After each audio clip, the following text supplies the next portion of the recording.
Naomi Chanel. Yeah, so I just want to just quickly welcome everybody to this workshop. We've got Tracie Holder joining us from New York. Tracie is a documentary filmmaker who has won lots of grants, so she knows what she's talking about. So we are recording the session.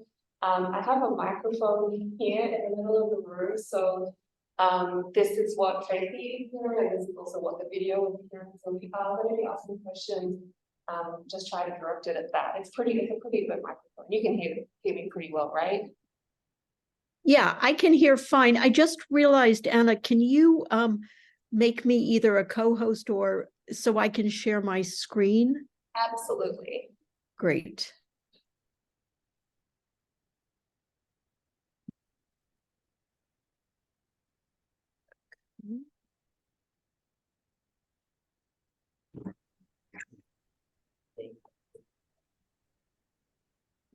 And so for those who are joining us online, if you have any questions, if you could just type them into the chat. I am monitoring the chat here, and we can answer those at intermittent times. Or if you prefer to ask the question, just say that you have a question to ask or raise your hand.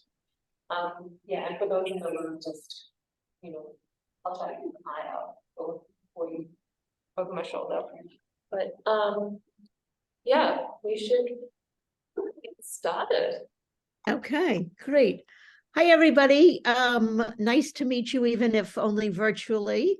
Thanks for coming out to this workshop. And, since there aren't such a huge number of people, I'd really love to be able to make this as beneficial to you all as possible. So please feel free to ask questions. If you want to, if there are particular things you're wanting us to focus on, or to come away from this workshop having gained a particular skill set or knowledge, I'm hoping that we can accommodate that. And as I'm sure you know from having signed up, this is a 3-part workshop. And what I'm hoping is that over the course of our 3 weeks together, you'll be able to join forces as a small community. I'm sorry, did somebody have a question? I thought I heard a question. No? Okay. That you'll all be able to work on a proposal and be able to apply sort of what we discuss inside these workshops to your writing. And by Anna has graciously created a portal where you can share your draft proposals with each other and get feedback.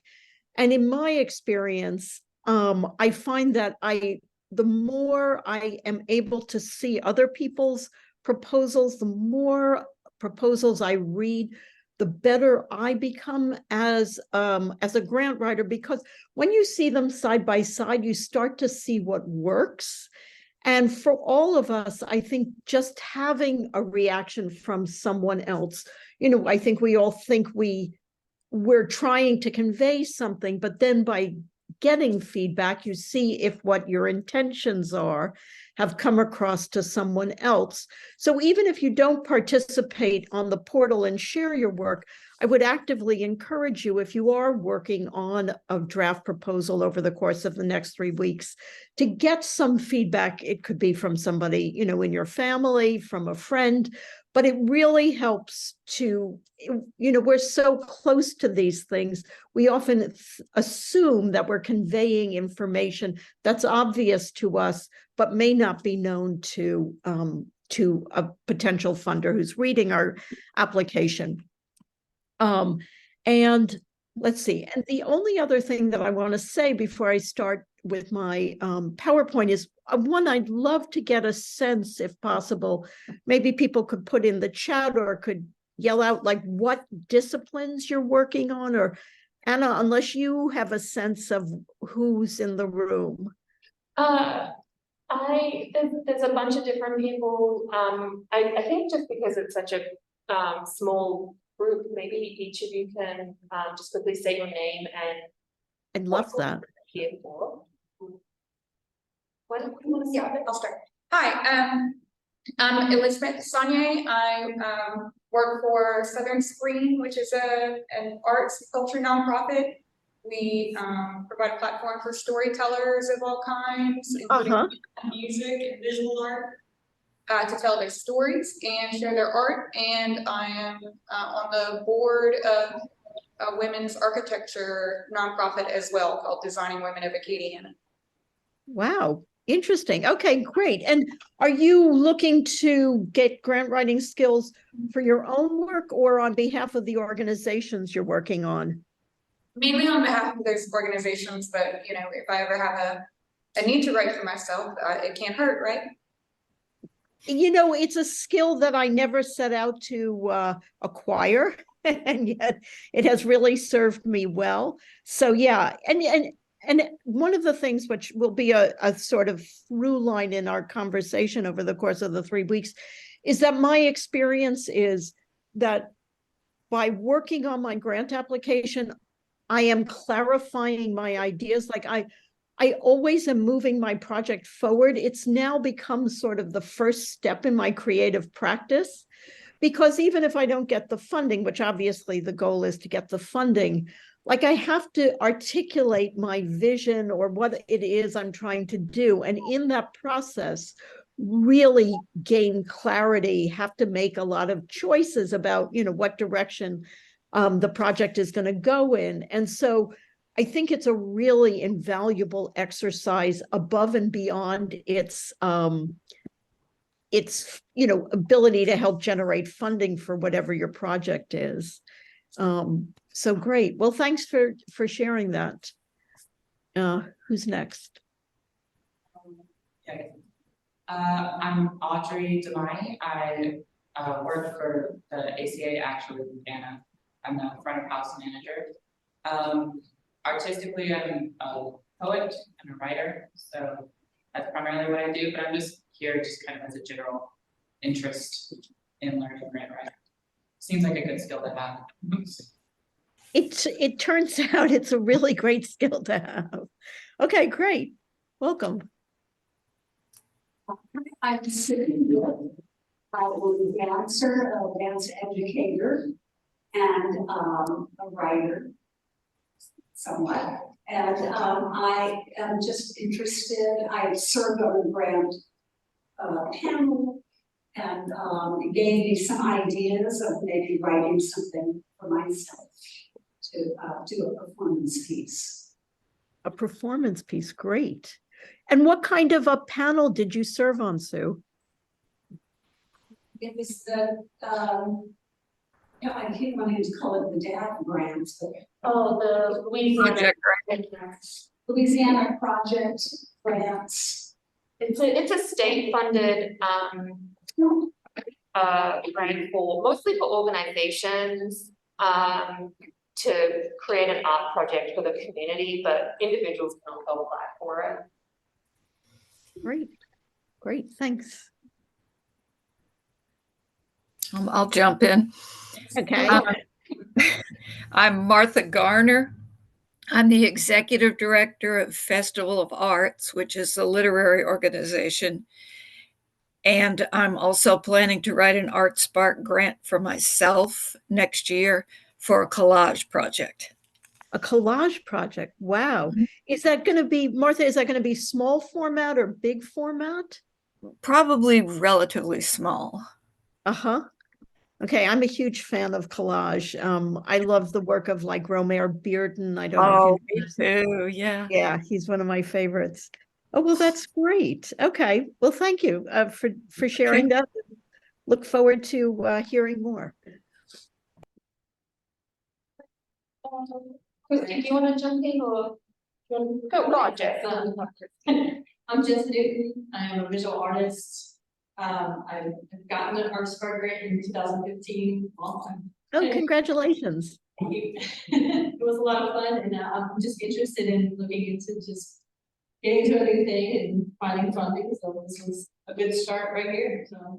I'm not sure what I'm doing yet, but this is the start. Got it. Okay, great. Do you want to introduce yourself and tell us what Sure. My name is Christy Lush. I do ceramic art and I have my own studio finally. Oh. And so I teach with Pace, Tap, and Lash Pa in Vermilion Parish. Yeah, it's pretty great. So all that keeps me busy along with 2 kids that got off school late, so I apologize. No worries. But I have a lot of big ideas, but I don't know how to do this grant writing thing. Like, I have no shortage of ideas. I just don't know what I'm doing when it comes to putting all this information together. So.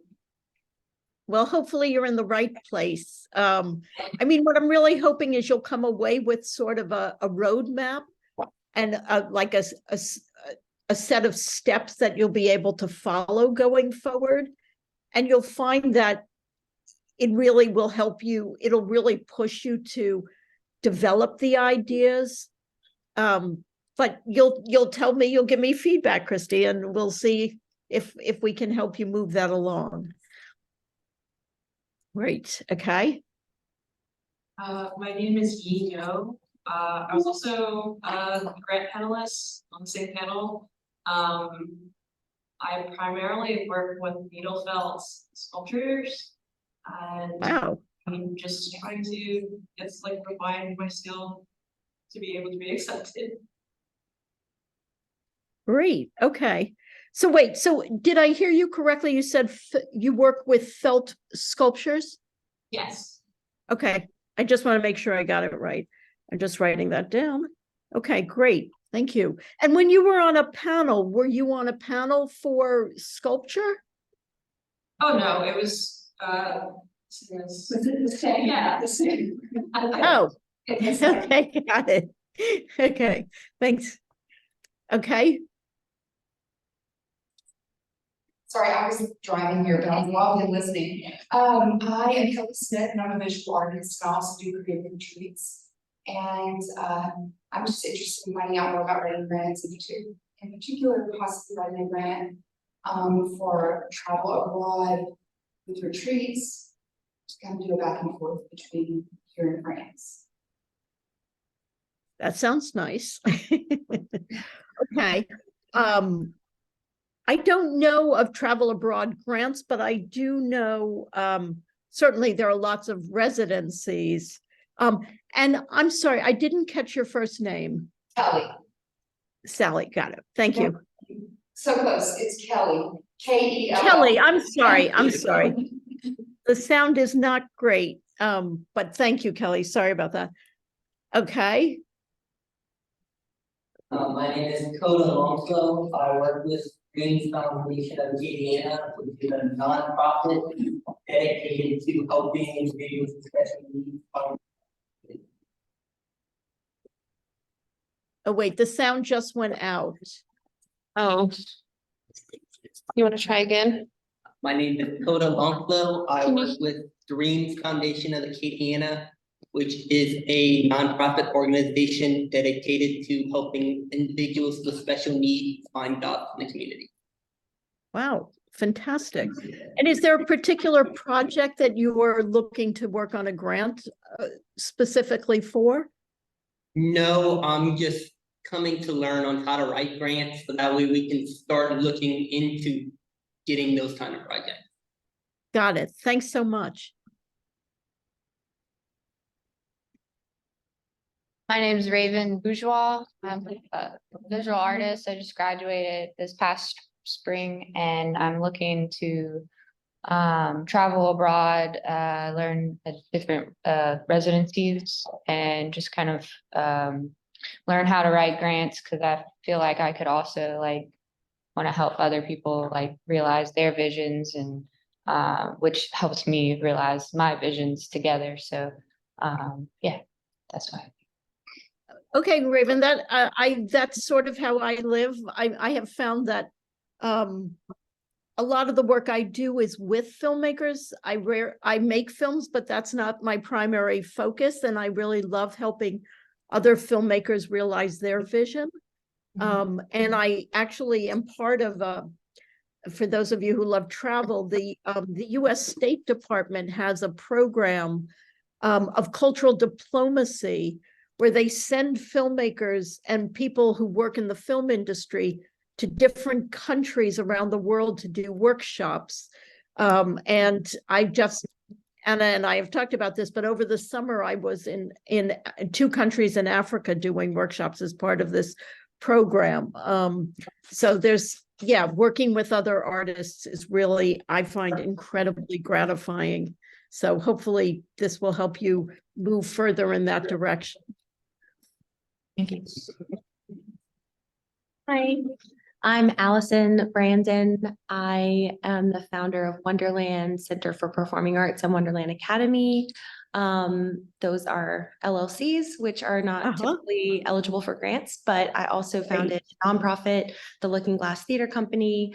So I'm eager to learn about grant opportunities for our theater company, but majorly I'm here because I wrote a children's book and I'm interested in applying for the ArtSpark grant coming up this cycle to help me become a published author someday. Okay, that's a great goal. Okay, that's exciting. Okay, so have I sense we have gotten everyone in the room. We've got Madeline here as well. Yeah. Okay. I'm Madeline. I'm mostly here because I'm becoming a grant nerd. And I sign up every time there's a grant workshop. And just to build my skill set in writing the grants. I think what moved me to start writing the grants to begin with is that we're so marginalized in the arts and education specifically, that I just feel like if there's money out there, we deserve to have it, and our students deserve to have these opportunities. So I like to just write those grants. But mostly my grants are centered around our local endangered culture. Great. Language here in South Louisiana. Wow. Okay. And does that mean Cajun, or is it more specific than that? Yes, and it just includes all those who are French speaking, Cajun, and my background is music. So I like Cajun music, Zydeco music, and Creole history and language. That's fantastic. Okay, great. Thanks, Madeline. And then we have Mr. Patrick Mold online. He's going to say yes, hi. I see that. Hey, my mission is to become a grant nerd. You're in the right place. Good. Patrick Mold, I'm the development director for festivals Acadiana at Creole, the large Cajun and Zydeco music festival here in Lafayette. And I've had some success. My grant writing has been hit or miss. Okay. So I've had some success. But then I've also just struggled with some of the ones that didn't, fly. So I'm hoping, I can up my grant writing skills and get more approvals than denials down the road. So okay. Well, I hope are they, are at least a full amount that I've applied for, Got it. All right. Well, I'm optimistic, Patrick. I'm optimistic. Good. Okay. All right. So on that note, I'm going to share my screen.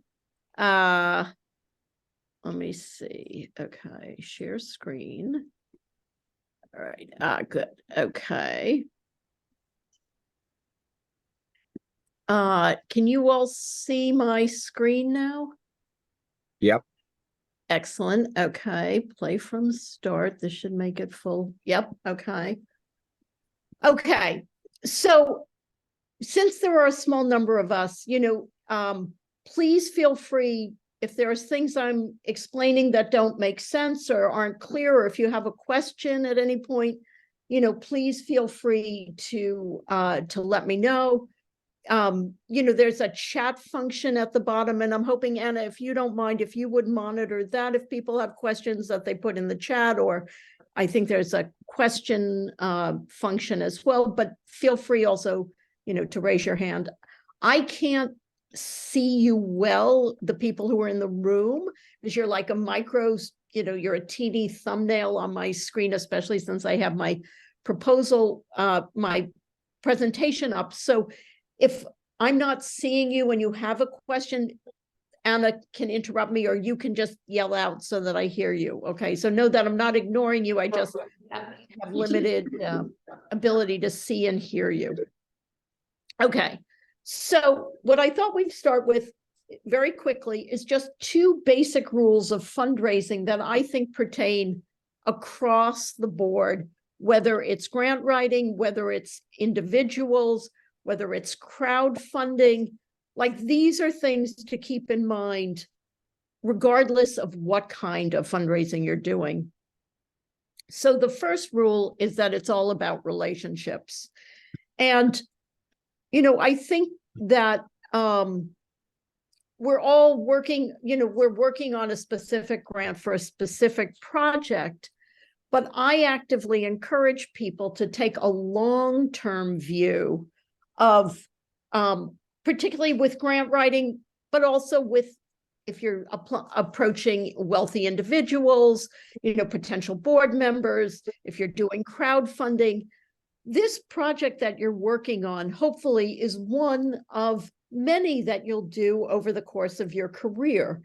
And I think we all have this idea that funders are looking for the so-called best projects out there. But in fact, that's not really how it works. Funders are looking for the best projects that further their mission, right? Every organization, a number of you work for organizations, arts organizations, firsthand that every organization has a mission statement. And therefore, what a funder is looking for is the best projects that they come across in a funding round that further their particular mission. You may have a fantastic project, but it may not be the perfect fit for their mission. The other thing is that funders often are considering an array of variables. I know, for example, I often apply for federal funds, like the National Endowment for the Humanities. They have grants for filmmakers, or the National Endowment for the Arts. They're not only looking for great projects, they need to report back, right? It's taxpayer dollars. They need to have diversity in terms of the geographic regions, right? They can't just fund filmmakers from New York or LA, right? They need to have some kind of diversity. I'm sure there's also considerations about diversity across all kinds of different criteria. So the project that you're applying with now is a way to get on someone's radar screen, to open up a door, to build a relationship. Hopefully your project is a perfect fit and aligns with their mission.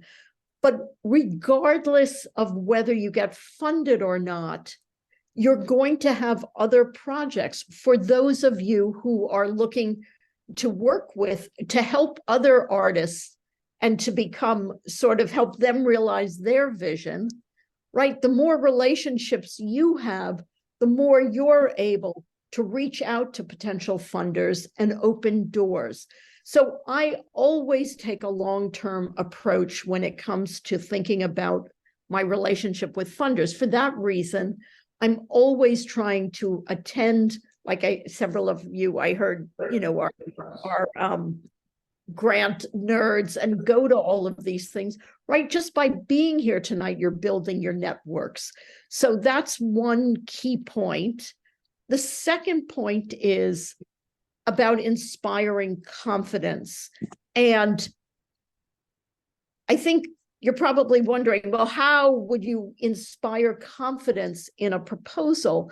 And that's something that we're going to go over as, this week and in the coming 2 weeks. But one of the things is confidence, and one of the reasons I'm encouraging you all to work as a community and to share your draft proposals, to work on a proposal over the next few weeks and to share it with each other, is that I think you will see, if you read each other's work, which ones come across as with some kind of sense of passion or sense of, come hell or high water, this project is going to get made, or projects that, like if it was a site-specific project, had the artist anticipated every kind of permit they would need from the municipality in order to make the project happen on that site. Like those kinds of details of showing that you've thought through every possible eventuality, that you've got a game plan that is really detailed, is the kind of thing, particularly in a grant application, that inspires confidence. And so it's something to think about, and we'll talk, as I said, about specific ways to do that in your application. But I just wanted to plant those two ideas about taking the long-term approach and thinking about the importance of building relationships, and then the necessity to inspire confidence in both your writing, but also when you're meeting people, that there's a certain amount of foundational work you need to do, homework, so that when you're applying for a grant, right, you really know that this is the right funder and that you're going to put forth an application that really hits all of the marks. Okay. So I'm sure one key question everyone is wondering is, where do you find potential funders? And all of you who are attending tonight are obviously in the enviable position that you can apply, I'm assuming, for ArtSpark when the application opens up again next year. And there must be other regional funds that I'm guessing all know about. Some of you sound like you're on boards of funding organizations. But one of the things that I always do when I start looking for funders is I look at similar projects, and then I look at who funded those projects. Because I'm always thinking, for example, on a film, if I know who funded that project, then I know A, that the funder funds film, and B, that the funder is interested in something that is either thematically similar or stylistically similar to what I do. And we'll talk about that again when we come up with the outreach plan and the distribution for the project, because I do the same thing. I look at similar projects. Where were they released? Where were they shown? So we'll get more into that as we get into the specific sections of grant proposals. But that's one thing, that's like the first thing I do when I start a project, is I brainstorm about projects that are similar. In New York, we have a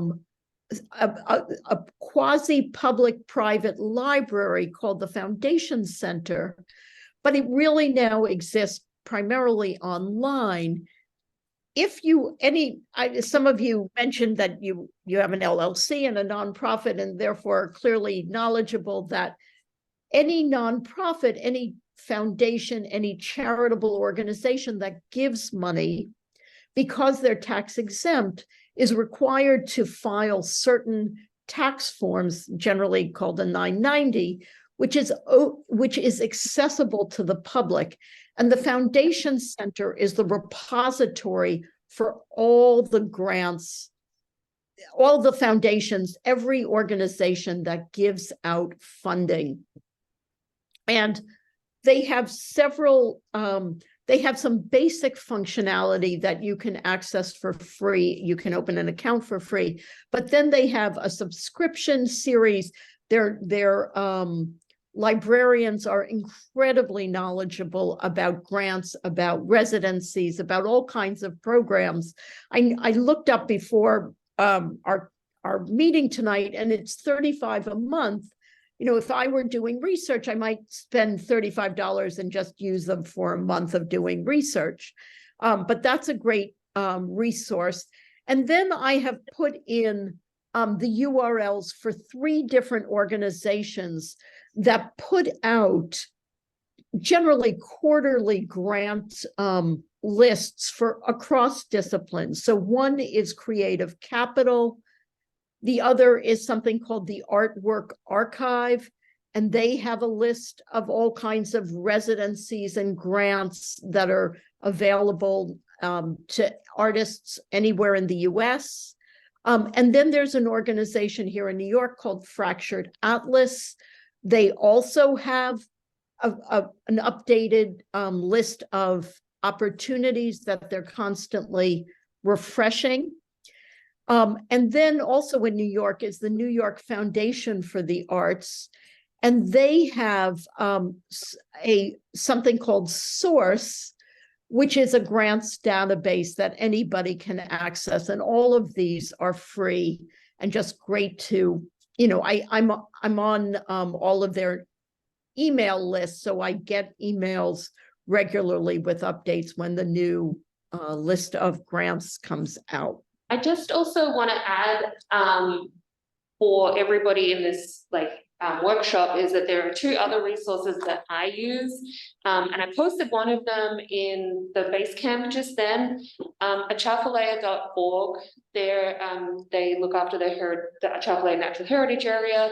They have an excellent Airtable resource that I just linked you to, and it just has a massive list of different grants in that, but also more locally, also Culturalist, which we have here in Louisiana in each of the different regions.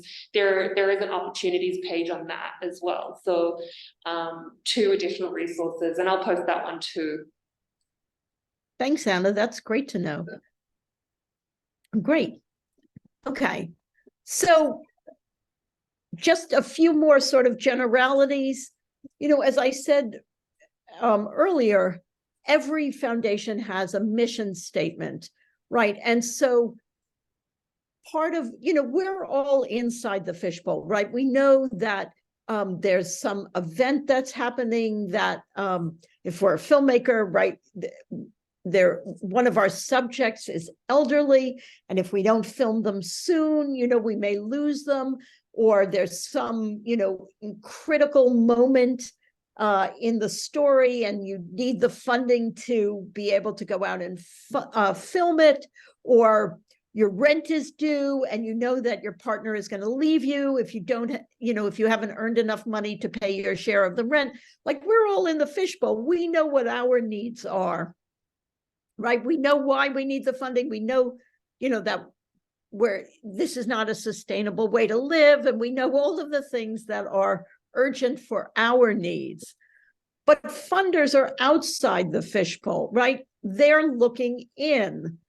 And so in order to be successful as a fundraiser, but specifically as a grant writer, right, your responsibility is to step outside of the fishbowl and really, what a grant is, what you're basically saying to a funder is, I am the answer to your prayers, right? Here is how my project aligns with your mission, how my project will help you move your mission forward, right? You're telling them that you will be serving their needs rather than all the ways they can be serving your needs. And so I just think that's an important sort of perspective to maintain when you're working on your grant application, but it also means that you've got to be very clear when you're applying for a grant that you're aware of, what I often do in my research is I of course look at their mission statement, but I also look at what they've funded in the past. I look at the level of funding they've given in the past. And so I just try to be as aware as possible of anything that I can glean that gives me a sense of what they're looking for. Now, I don't ever do a project because that is tailored to somebody's mission. It's not like you say, oh, here's a funder, I'll come up with a project. It's just that you want to make sure, especially because grant writing, as I'm sure anybody who's attempted it knows, it's very labor intensive. And if you're going to spend the time, it really makes sense to go after those funders and to invest the time where you really have a chance of securing the funding. And so I spend a lot of time up front doing that research to make sure that the funders that I'm pursuing really are a good fit for the project I'm working on. Okay, so I threw this in just for some cat humor. You know, I'm sure everybody has seen those videos where you have a cat and it will jump into a box and it won't fit in the box. And then you take the box away and you put a smaller box and the cat will still try to get into the box. And often I've been on lots of funding panels looking at proposals, and often I see people try to contort themselves to fit into the mission of a funder. And you know, as funders, you know, a lot of the national funders often get upwards of 500 to 600 applications, of which they're going to fund between 15 and 20. And they know right away if somebody is not a good fit. So you don't want your first impression, the first impression you made, right? You're taking the long view. This is a relationship. You're going to go back to this funder. So you want to put your best foot forward from the get-go. Right, no matter how much you want the funding, if your project doesn't align with the funder's mission, you're like this cat in the box.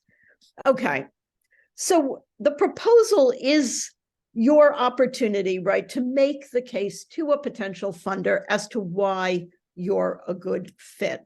And so we're going to get into the specifics as to how you go about that, but it's really just sort of framing how I'm hoping you'll think of this this series of steps, or how I want you to approach the whole enterprise of grant writing. Okay, so I'm guessing that most people have this kind of reaction. They'd rather clean their toilet than do their fundraising. But I'm hoping by the end of, if not tonight, maybe next week, and if not next week, then by our final session on the 13th, this will not be your view. You'll really see this as an opportunity to really focus on your own intentions with your work and what you're wanting your project to be, and using this rather than seeing this really purely as an exercise in trying to get funding, as a way to really evolve and refine and hone and fine-tune your project, which I think, in my experience, it's looking at my grants from one year to the next, or from 6 months ago to now, it's the only place I can really see how far my project has moved forward. So, okay. So one of the things that I think people often are worried about is, particularly in documentary filmmaking, I don't think we have any filmmakers in the room, but I think there's a fear that whatever you say in your application is then set in stone. And as artists, we're not bank tellers, right? What we're doing is something that is conceptual. It's often evolving as we are working with the ideas. We're refining our ideas. We're adjusting if there are obstacles, if we wanted to do something site-specific and we couldn't get permission to do it, let's say on the New York City subway, we would have to come up with another idea. And so you don't have to know everything at the outset when you're working on your project, right? But you do have to have done enough foundational work that you really can present a compelling, thoughtful case.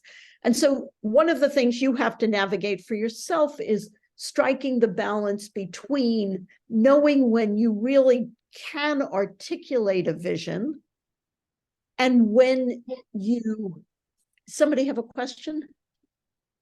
No, okay, sorry. I keep hearing things. that must be in my mind. So it's sort of striking the balance between not waiting until you're really like just about ready to launch the project. You can start early in the project, but you have to have spent the time doing enough of the foundational work that you really can put forward a cogent plan. Okay, and in my experience, absolutely, the more you do this, it then becomes second nature. You've got like a game plan every time. Like I know the steps that I'm going to go through when I start to write a grant, and therefore there's not a lot of anxiety. I don't have to like invent the wheel each time. And so that's what I'm hoping that we'll share, and you'll be able to develop it in a way that works for you. And then, you know, ultimately, obviously you're wanting to get the funding, but even if you don't, I think you will see that the time that you've invested in the grant writing will really, really move the project forward. And that for me has become one of my biggest takeaways. It's one of the reasons I actually like now doing grant writing, because no matter what the outcome is financially, it is part of my artistic practice of moving the project forward. Okay, and one of the other benefits of writing a grant is that it will help you refine and clarify your ideas, right? In order to articulate them on paper, you've got to be clear in your own mind. And it also then gives you language that will help you be able to speak about your project, you know, if you are in an elevator pitch or have an opportunity to be at some event and meet a potential funder, then you've got language that it's like when it's right, when you're describing your project and it at a certain point, it feels right. You're clear, this is the project I'm intending to make. Okay, so now let's get into the specifics of the grant application. And, you know, every grant is different, but there are certain key questions that almost all of them have. Obviously, some are discipline specific. And so what I'm trying to do is is to do something that sort of is between what the ArtSpark application is. And then Anna and I spoke yesterday, and one of the other applications we were looking at is the Creative Capital grant. And I don't know if anybody knows of that grant, but it's a highly, highly competitive grant that's national, it's multidiscipline. And so some of the things that we're covering are from either ArtSpark or from Creative Capital or from my own experience in grant writing, the things that I see almost every time, sort of the general elements that are required. So first and foremost is the project description, often an artist's statement, and we'll talk about how they're different and what each entails. Then like the biographies of the team, right? The key artists, who are they? What are their credentials? Sometimes you have to provide resumes as well. A timeline, right? Funders want to have a sense of how long you imagine it's going to take you to complete the project. And that is, oddly enough, something that trips up a lot of people. We'll get into the details of that, but it is it's a technical thing that a lot of people trip themselves up on, oddly enough. Then a section about, right, if you're a funder, you want to know that that art is going to be seen.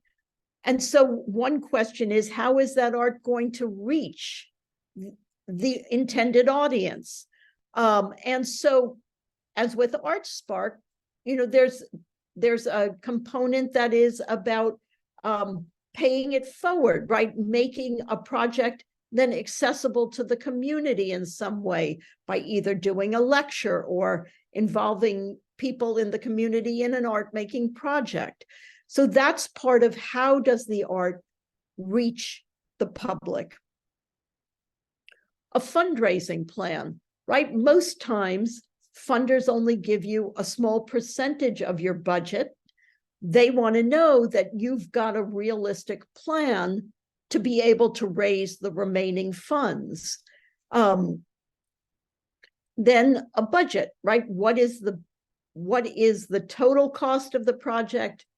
Often they want to know how their funds will be spent within your budget. Sometimes they're just asking for a project budget of the expenses that you're asking them to cover. They're not asking for the full budget. Each budget is different. And then obviously a work sample, right? It's sort of the proof of concept. How is this, you've described this incredible vision on paper. Now they want us to have a sense, can you deliver? What is your work like? And sometimes it's a sample from the proposed project, but most times with artists, it's your previous works. And what we're going to do over the course of the 3 weeks is to go over, which we'll start tonight, diving into the specific techniques about framing these things. And next week, we're going to have a guest artist, a filmmaker who has gotten the ArtSpark grant, who's going to share her process and hopefully will share her proposal so that we'll be able to see an actual proposal. And then on our third week, if people are up for sharing parts of their application, we can also look and critique each other's work. Okay, so let's start. Oh, 2 more points about the proposal as a whole. So when I'm writing a proposal, I'm always thinking that I think of it as like pieces of a puzzle, that I'm trying to tell an overall story. And what I'm choosing strategically is where I want certain key bits of information. So for example, a filmmaker, I was a producer on a film 2 years ago, and one of the directors had won the Academy Award. Well, you can imagine that that's a piece of information I wanted a potential funder to know. And so I could include that in an obvious place would be in her little film bio in the application, but I could also put it in the distribution section and talk about how widely her films have been seen because of her, her prominence in the industry. So I'm always trying to think, where do I want to put information? And am I, like, all of these different sections go together, weave together to tell one comprehensive story? Okay. So now, actually, before we start on the specifics, does anybody, I want to just take a 1-minute pause to see if anybody has any questions, if anything isn't clear, or if so far this all makes sense. Good. We're good. Okay, great. Okay, so the project description, right? This is, and generally, I guess it depends. You're very lucky with the ArtSpark application. You can get feedback, you can ask questions, and it's regional. So it's not an application where there are hundreds and hundreds of applicants, where many of, like, Creative Capital, they must get 600-700 applications every year. And so my sense is that with those kinds of highly competitive funders, they're really focusing on 2 or 3 key elements within the proposal to be able to sort of distill which are the top contenders, and to try to, they're always trying to refine and whittle down the number of applicants because they don't have the funding to fund, as many applications as they would like. They're going to only fund a very small percentage. And so for my money, the project description is the number one. That and the work sample are the 2 critical elements, and they're where I spend the most time. So when I'm writing my project description, the metaphor I'm thinking of is of a blueprint. So if I were an inventor and I came to you, you're all investors, you've got a lot of money, and I'm hoping that you will put money into my my idea, which is for a superhero action figure. And I came to you and I was making a pitch and I said, okay, I've got this great idea for a superhero action figure. It's going to make us all a bundle of money. And I presented you with this, what is essentially just a scrap of paper. Just by looking at it, you would have a pretty good sense of what I have in mind, right? You would see there's on the left side, at least on my screen, is a full frontal design of what this superhero action figure would look like. Then on the far right, there's a front, a side, and a back view. At the top, there's a detail of the head. And even though this is just a theory, right? This doesn't exist. It's an idea for a prototype. Just by looking at this, you would have a pretty good idea of what you would be getting if you were to invest your money in my intended project. Metaphorically, right, your project description serves as a blueprint, right? A successful project description does the same thing with words that this blueprint does, right? I think of myself when I'm writing my project description as a conjurer.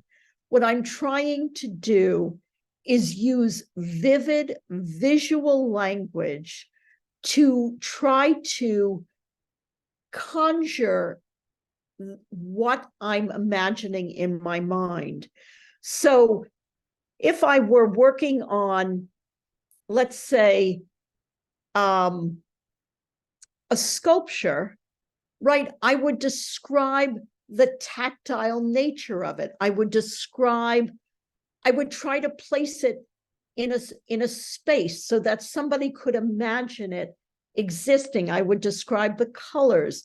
I would describe the size. I would give a sense so that somebody could imagine it in their mind's eye. If I was doing something like a performance piece, I would describe the characters in flesh and blood in all their dimension, so that if I were walking down a street and I ran into one of your characters, I would recognize them because you had described them so vividly, right?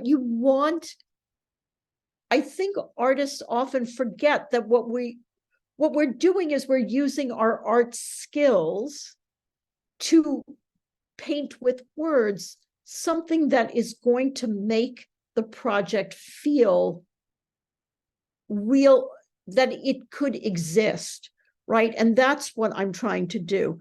So if I were an architect, right, and you came to me and you said, Tracie, build me the house of my dreams. And I came back to you and I presented you with this blueprint, you would have a pretty good idea of what you would get if you hired me, right? You'd know, since there's a chimney on one side, that there'd be a fireplace. You'd know by looking at the blueprint that it's 2 stories. You'd have a sense of how many bedrooms there are. You'd have a sense of what, I don't know what architectural style. I know we have somebody who's on the board of a women's architecture organization, right? Maybe you know what style this is, but you'd have some pretty strong sense of what you'd be getting if you were to hire me, right? Can you imagine this house existing in your mind's eye? That's what a good project description does. It really allows somebody to be able to imagine it existing based on the way you've described it. And I think you want to,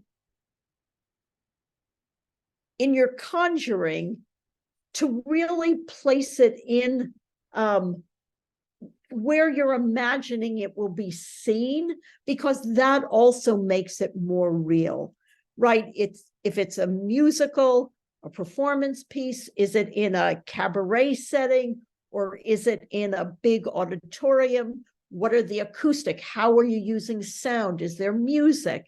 All of those kinds of things. Are you using technology in a particularly innovative way? If it's a children's book,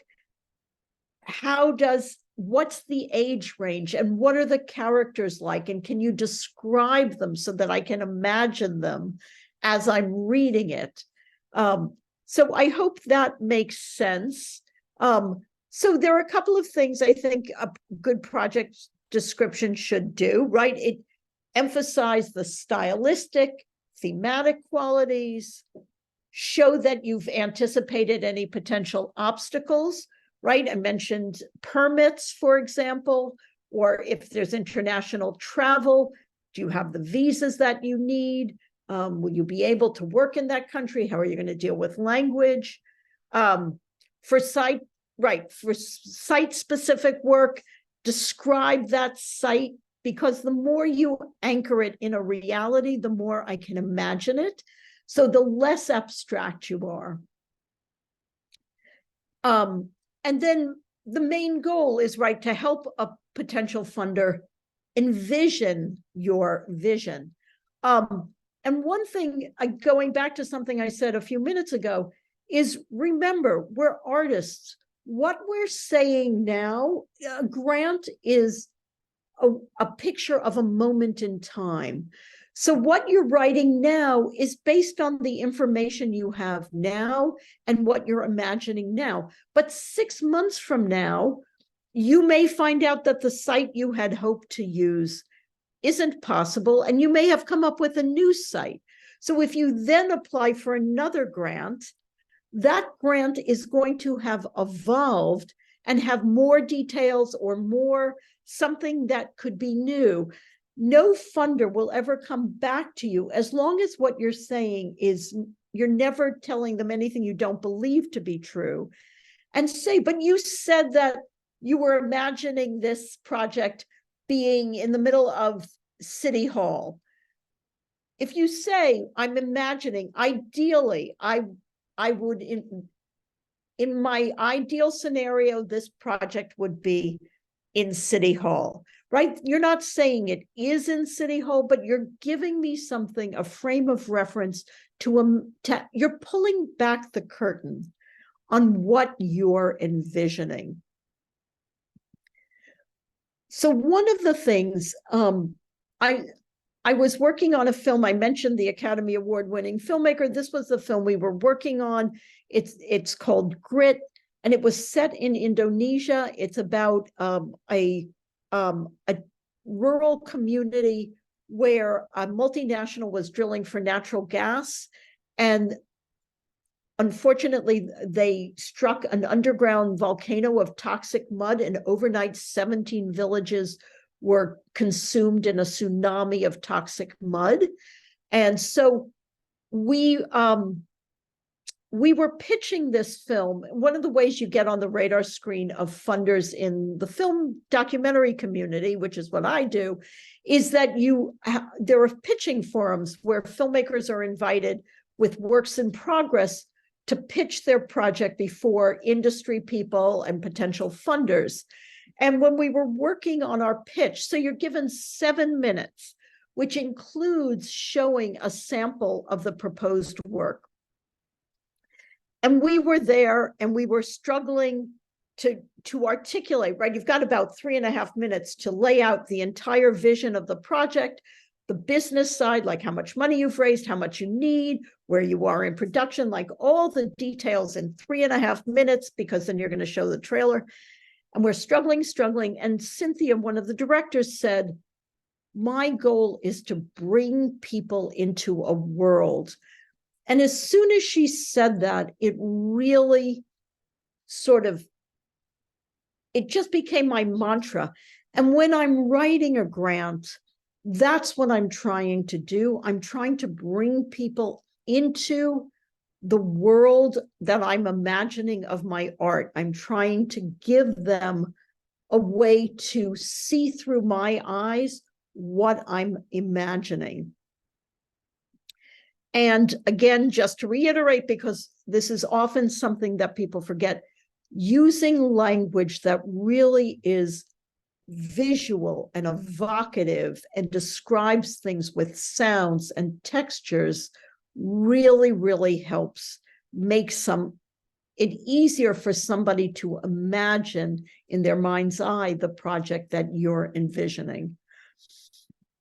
Okay, so artist statements.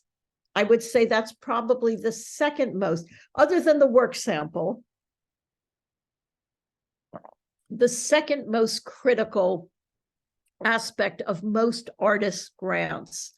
And what is an artist statement? And I know on the website for ArtSpark, Anna has kindly placed an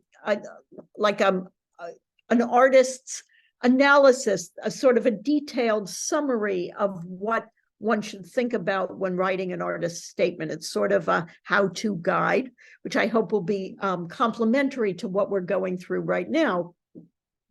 So to me, an artist statement is pulling back the curtain, because funders, remember before I was talking about inspiring confidence, one of the things, they're not only buying into your idea for your project, they're buying into you, right? They want to know that you're somebody who can pull off the proposed project. And an artist statement is a way for them to get a sense of who you are as an artist and to have some way of understanding what it is what your intentions are and what kind of impact you're hoping your art will have. And so I've come up with, for myself, a way of thinking about this. So I think of, when writing an artist statement, the micro and the macro, right? What are the big kinds of themes or influences that are central to my art making practice? And then how do those big broad brush strokes translate into the specific project that I'm working on? And so let me explain that in a little bit more detail. So I'm a big fan of the late artist Chuck Close. And for anybody who knows his work, he worked using millions and millions of little squares or little dots of paint. And amazingly, when you're actually in front of one of his monumental, they're huge scale paintings, they actually look like photos. It's like a photorealism. And if Chuck Close had ever asked me to write a grant for him, what I would have started with in his artist statement is talking about that he is part of a tradition of pointillism, right? And talk about Seurat and some of the artists from the 19th century who discovered or were interested in color theory and how they use little bits of paint in a very non-traditional way to create a canvas and a work of art, and how Chuck Close as an artist has brought that into a modern vernacular, right? So that I would place myself as the artist in terms of a bigger tradition that would help a potential funder understand my frame of reference. So that, to me, when I'm working on an artist statement, what I do is I think of an upside down triangle, and I start with what are the big themes, the big influences that that sort of inform my art. And so I'm giving what I consider context for someone to have a sense of how I go about approaching art, what it signifies to me. And I start with that at the top. Wait. Then, once I've established those larger, broad brush strokes, I then start to narrow in. And now I'm saying, how do those big, broad brush strokes translate into a specific piece of art, right? So now I'm going to start talking about the particular painting, drawing, book, performance piece, whatever it is, collage that I'm looking to do, right? So now you could do it in the opposite way, right? You could do it by starting with the particulars, having the triangle right side up, and then broadening out to show how this artwork is going, this specific piece is going to have ramifications or relate to a much larger tradition. Now, what I'm suggesting is purely how I do this. There is no right or wrong, but for me, having these kinds of framing ideas has been very helpful for me in writing things. So now I want to show you something I came across by the artist, the visual artist, Shireen Nishat, who's from Iran, though she's based now in the US. And so what I read of hers is, and I'll read it aloud, part of me has always resisted the Western cliched image of Muslim women depicting them as nothing more than silent victims. My art, without denying repression, is a testimony to unspoken female power and the continuing protest in Islamic culture. So for me, reading that tells me that here is this artist who comes from a particular cultural tradition as a Muslim woman, who is fighting, on the one hand, the Western stereotypes of, Muslim women as passive, silent victims. On the other hand, without denying that that aspect does exist in her religion, as it does in most religions, is also countering that with talking about the unspoken power and continuing protest by women in Islamic culture, right? So now, without even knowing what the specific project is that she's proposing, I have a much better frame of understanding as to what she is trying to do in her work. So does that make sense? Is that a helpful way for people to get a sense of how, right, she's pulling back the curtain on what her particular influence is or what her intentions are as an artist?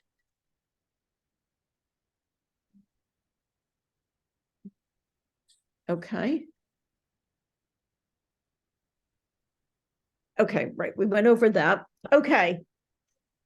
So yes, this, I think I said this as well, right? You're going from the context, the way I do it. I like to start with the big picture, like the thing I just read by Shireen Nishat. Like I read that and I was already interested in her work. Like I was so intrigued. And now I'd want to know how she's going to translate that into the proposed project. So for that reason, I try to hook people with the context at the top, which is why I do the upside down triangle. But again, she could have started with the specific project she's proposing and then broadened out to what that specific piece of art is going to convey, or what her work is trying to do on big terms. So here is another way of thinking of this. So I went to, during COVID, I went to the Guggenheim Museum, and they happened to have a show of the works of the artist Robert Mapplethorpe, his photography. And so here is this, very beautiful photograph. And, whenever you go to a museum, next to the artwork, there is there are those text cards that give you more information. And so I took a photograph of the text cards, which I'm going to read to you. And so one of the things I think that this for me helped me both in terms of understanding an artist statement, but also in terms of thinking about how your work, how your written proposal, the text part, and the work sample are complementary, right? I think of them as two halves of the whole, but I also think, right, if Robert Mapplethorpe were still alive and he was looking for a grant for photography and he had submitted that photograph as his work sample and then submitted this as a works, as an artist statement. So this is written right by the museum, so it's not in the first person. Obviously, an artist statement, you're writing about your own work, right? You're writing in the first person. And so I'm going to read what the Guggenheim said, because I thought it gave me so much more, a much bigger way to understand Robert Mapplethorpe as an artist. And I think it would, if he had written it, if we wrote this in the first person, it could serve as an artist statement. So I'm going to read it. Throughout his career, Mapplethorpe often drew upon forms found in antiquity for inspiration in directing his compositions and his sitters' poses. These influences are further reflected in the artist's fixation on the classical ideal of physical beauty and unrelenting pursuit of perfection as he presented the flesh of his living subjects with the strength, stillness, and solidity of sculpted marble. Okay, there's a second page. I'm going to read that too. There we go. And here's a quote from him. He says, "If I had been born 100 or 200 years ago, I might have been a sculptor, but photography is a quick way to make a sculpture." And then finally it says, the artist's approach to picturing the human form reflected his keen interest in terms set forth by classical Greek and Roman statuary, placing his work in a long-standing homoerotic tradition that celebrated the male nude figure. Okay, so if we go back now, and look at this, now, not only are we seeing a photo that is quite beautiful and stands alone on its own merits, but having read that additional information, we now know why he works in photography, right? He's interested in sculpture, and that photography is a quick way for him to compose sculptural forms, right? We understand that he was interested in antiquity and Greek and Roman sculpture, and the ideal of male perfection and classical imagery informed his work. And so now he's part of a tradition. Now I, as a panelist, looking at this artwork, have a lot more sense of who is the person behind the artwork and what is their frame of reference? What are their intentions? How do they think? I've now gotten inside his head to some degree to understand why he does what he does and how that translates into the kind of work that he is making. So I hope between those two examples, the first of Shireen Nashat and the second of Mapplethorpe and the photo, it gives you a bit more tangible way to understand how an artist statement can help open up the give access to a potential funder to what your thinking is about your artistic practice. Okay, so then in our last 10 minutes tonight, I thought, unless anybody has any pressing things they'd like to raise, okay, I'm going to go on then. I thought it might be helpful. I know a couple of you have served on funding panels, but for those who haven't, I thought it might be helpful to explain how it works inside the funding panel. So often I'm on a funding panel and we do get upwards of 500, 600 applications, of which we only have funding to fund 15 to 20. And so obviously the first thing you're going to do is you're going to go through all the applications. You're going to make sure that they've completed the application, that they've provided the budget, there's a work sample, that they've, fulfilled all of the requirements, that it's not an incomplete application. And out of 500, 600, there may be 10 that don't, and they're out, goodbye. But you're still now dealing with hundreds of applications. So now you're going to read everything and you're going to look at the work samples. And again, based on what your specific mission is, you're going to now then start ranking them in terms of which most successfully align with your mission and which you feel are the strongest. And let's say we cut that in half and we're at about, let's say, 250 applications. And right, we still have a long way to go to get down to 15 to 20. And we're going to rank them, read them again, look at the work samples again and rank them again. And now we're down to, let's say, 125. We're going to do it again, down to, let's say, 60. And one last time, right? And now we're like in Survivor. These are the people on the island who have lived for a week without food and they're still alive. Like these are the best of the best. And now, can I just add that please. for ArtSpark, we are not having 500 applications. For ArtSpark, last year we had 39 applications and 10 of them got funded. So the odds are much better. Yeah. That is a miracle. Yes.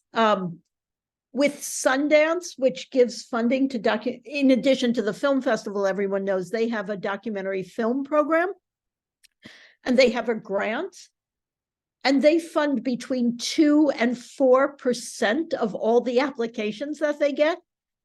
And there was an article in the New York Times a few years ago about how hard it's gotten to get into the top Ivy League colleges and universities. And the average rate of acceptance at, let's say, Harvard, Princeton, Stanford is between 5 and 6%. It is harder to get a grant from Sundance than it is to get into Harvard. Just to give you a sense of what on national grants. So always look for regional grants. Before we met today, I'm working on a film. One of our characters is in Virginia. I looked at the Virginia Humanities Council. I wrote to the program officer. I said, I live in New York, but one of our subjects is in Virginia. Can we apply? He said, absolutely. And I wrote a letter of inquiry and I hit send about 10 minutes before I jumped on this call. So I'm always looking for regional grants because for exactly the reason that you just said, Anna, your chances of getting regional grants are so much higher. So definitely do that. But I also hope that you'll feel emboldened after, the next 2 weeks together to be able to go after some of those more competitive grants. But let's say we're now down to the final 30, right? We've gotten, now we're at the creme de la creme, the best possible projects. And, since I I write so many grants, I'm arrogant or confident enough to think, okay, I can get myself into that final 30. That's my goal. I start off okay, like a marathon. I am not somebody who does anything athletic. My most competitive athletic activity is grant writing. And so I'm thinking, okay, if I'm now in that final pool, it's between me and an equally competitive project, right? In the best of all possible worlds, we'd have full public funding and both projects, all the 30 projects would be funded. These are all deserving. They all should be funded, but we only have a funding pool to fund 15 to 20 of them. So now I know it's hard to feel sorry for funders, but now we're in the unenviable position of trying to decide what not to fund. And so I'm always trying to think, okay, what can I do to tip the balance in my favor. And so one of the things that I often will do when I'm applying for a grant is I will reach out to, let's say with a film, I'll reach out to a potential distributor and say, you know, I'm working on this film. Is this a film that might be of interest to you? And if they say it is, then I'll ask them if they'll give me a letter of interest. It's not a letter of commitment.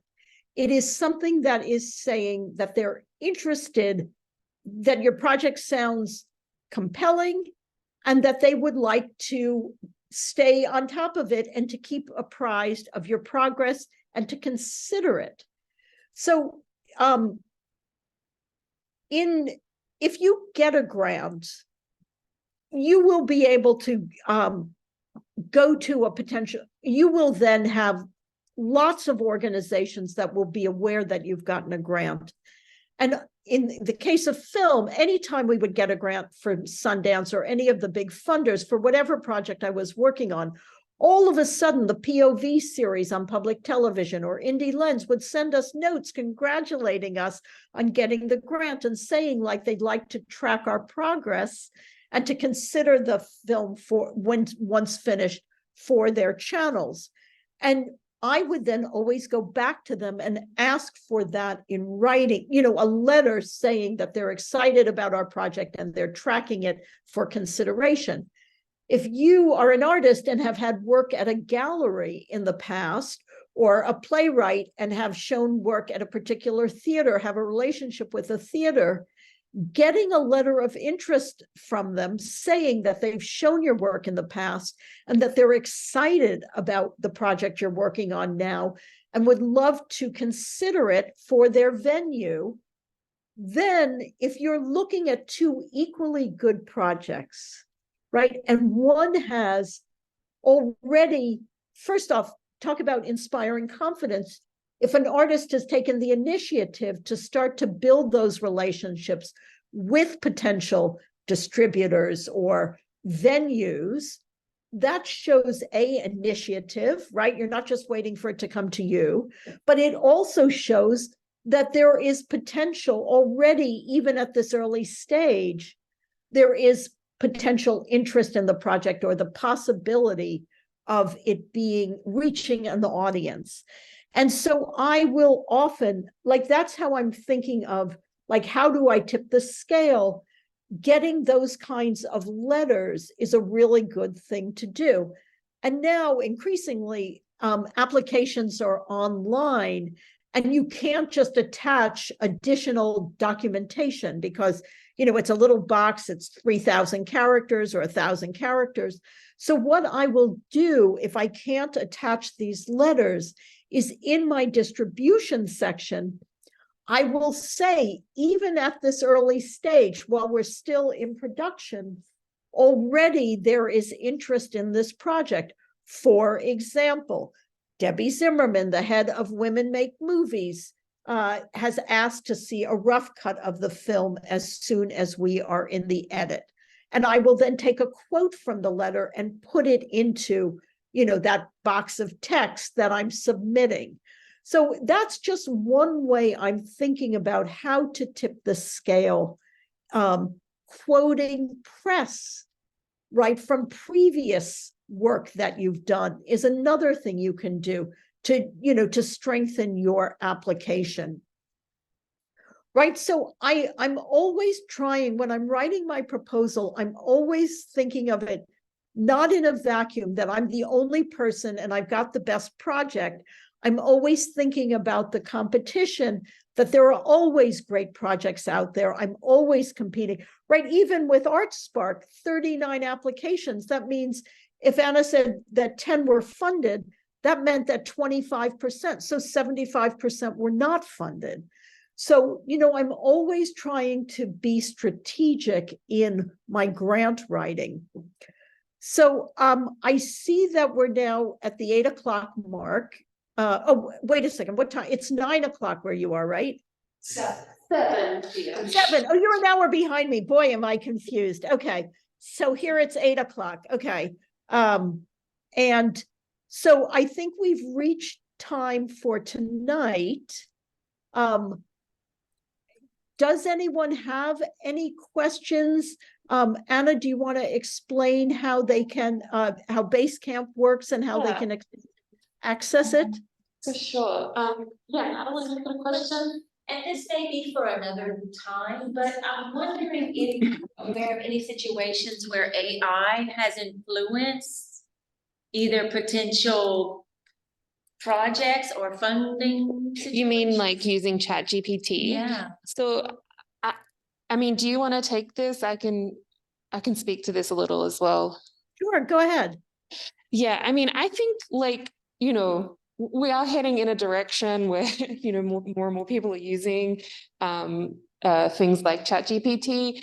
I don't think that it's like a huge problem to use it, but I do think that you have to have the correct ideas in there in the first place, because I do think that it does actually even the playing field a little bit for people who maybe English is a second language or stuff like that. But you do actually need to have the ideas before you actually start using tools like that. And what are your thoughts on these types of things? Yeah, I agree with you. And I also think, you know, especially if you're a native English speaker, what I like about doing these grants is it allows me to find my voice.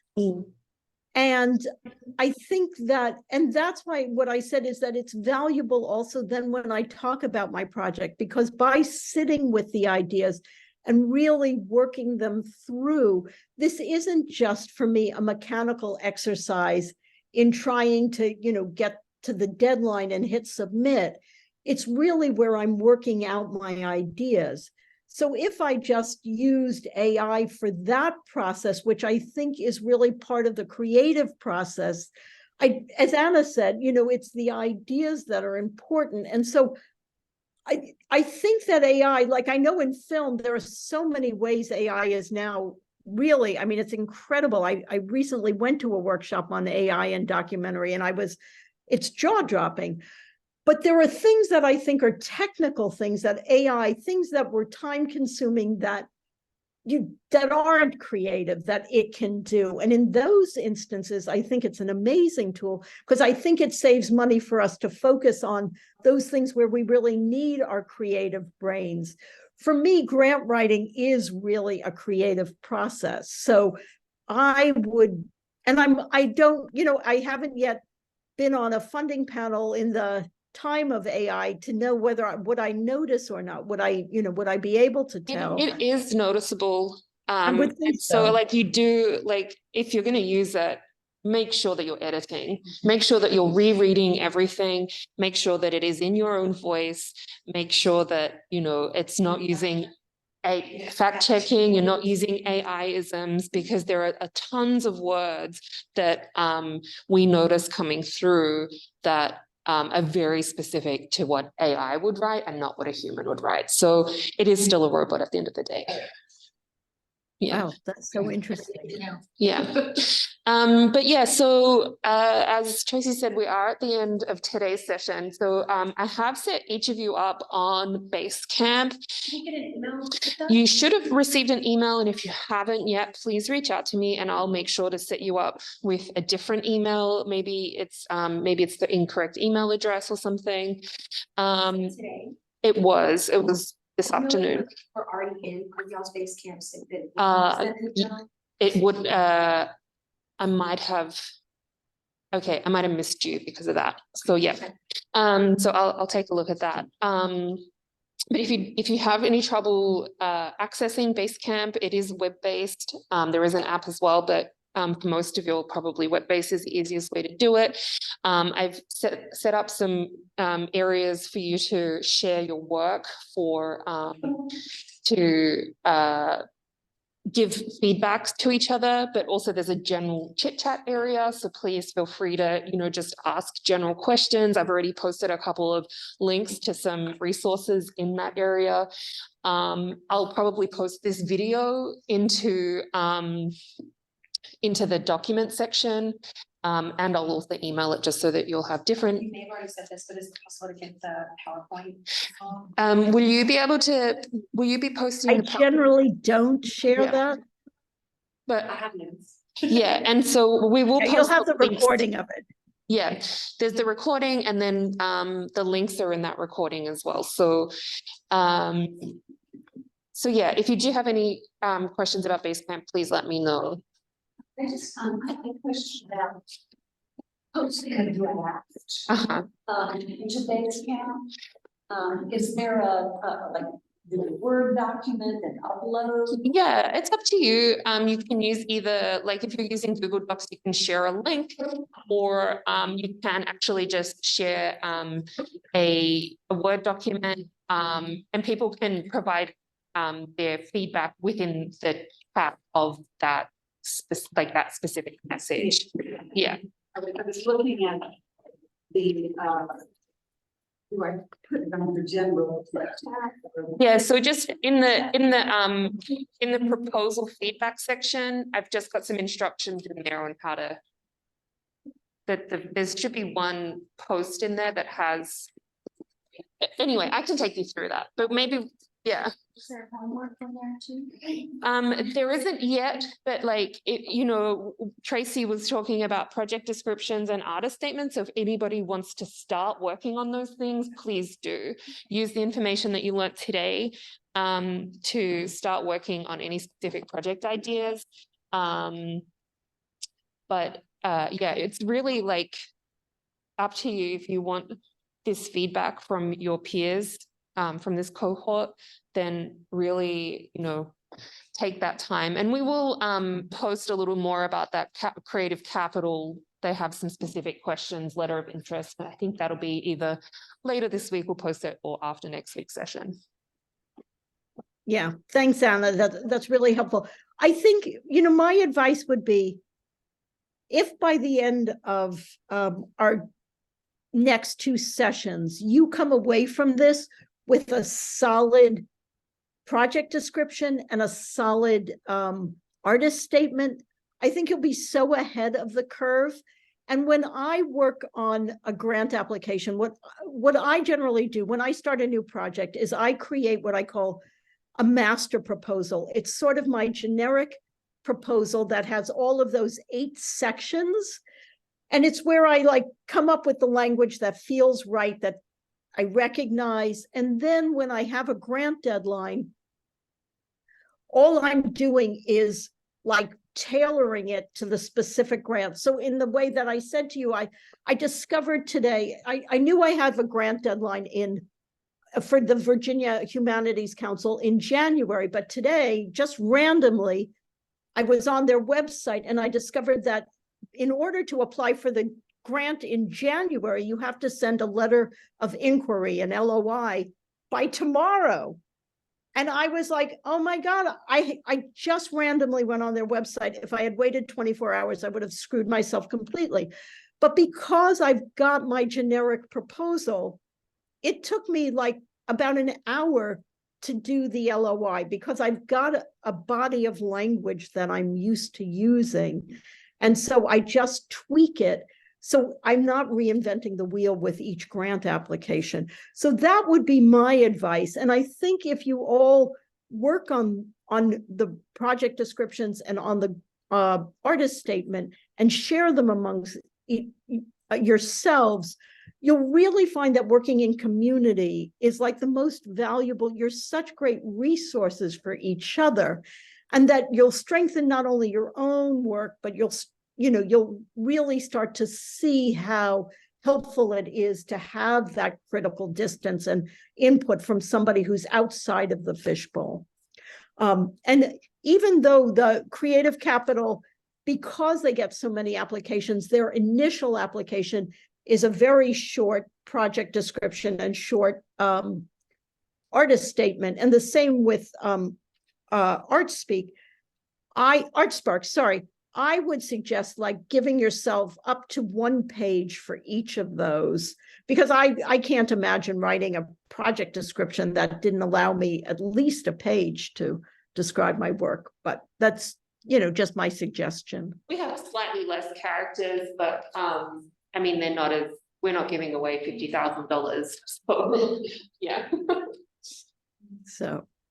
Well, thank you Okay. so much for your time, Tracie, and everybody, and we'll Thank see you next week. Fantastic. Thanks so much, everyone. See you next week. Bye for now.